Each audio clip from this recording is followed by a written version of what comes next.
I like to stretch first before I even get up just to wake my body up a little. First first, we fix the bed because somehow that makes me feel like I already have my life together.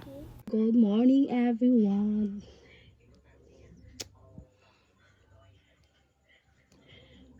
Wait, ignore my messy hair. I need to fix this first. There we go, slightly more presentable. Brushing my teeth because morning breath is not the vibe.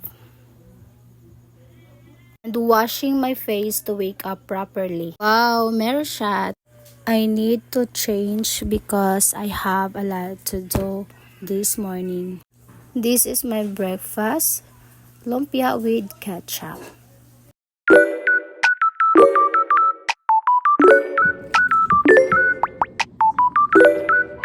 I'm done eating my breakfast, so let's start cleaning our house.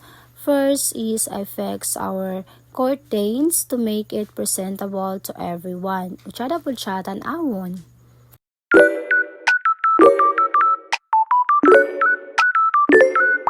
After that, nagapilapil pa jud among miming. That's Whitey. Hi, Whitey.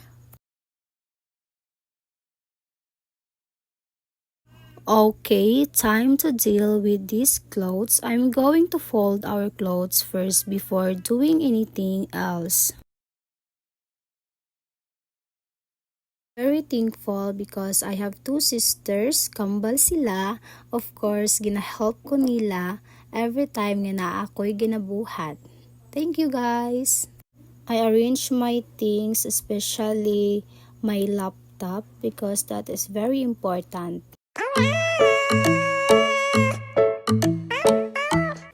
I'm sweeping the floor to keep our house clean. It feels good to make everything tidy and fresh. Every morning, if dili ko busy, ginabuhat jud na ko na siya. Kana, silig-silig ginagmay. Here na pud ta sa gawas, kana na silig-silig dadara, wala jud hugaw sa mga gas kay murag taga-taw-taw may panilhig. Ay naay. Gamay na siya guys. Here na pud ta sa loyo na nilhig kana gilimpyuhan nato na aron dili siya gubot lang taon o naka-arrange po ang atong basura. Hi guys! I'm taking care of our garden so the plants can grow healthy and strong. It feels good to see them thrive and make the space lively. So kana ginabubuan ako na siya guys aron motubo gid siya dali.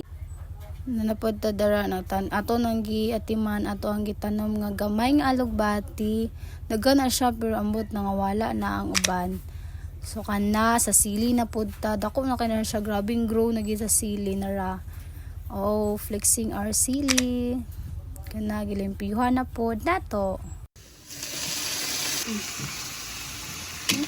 Ikukot bago tang iya na.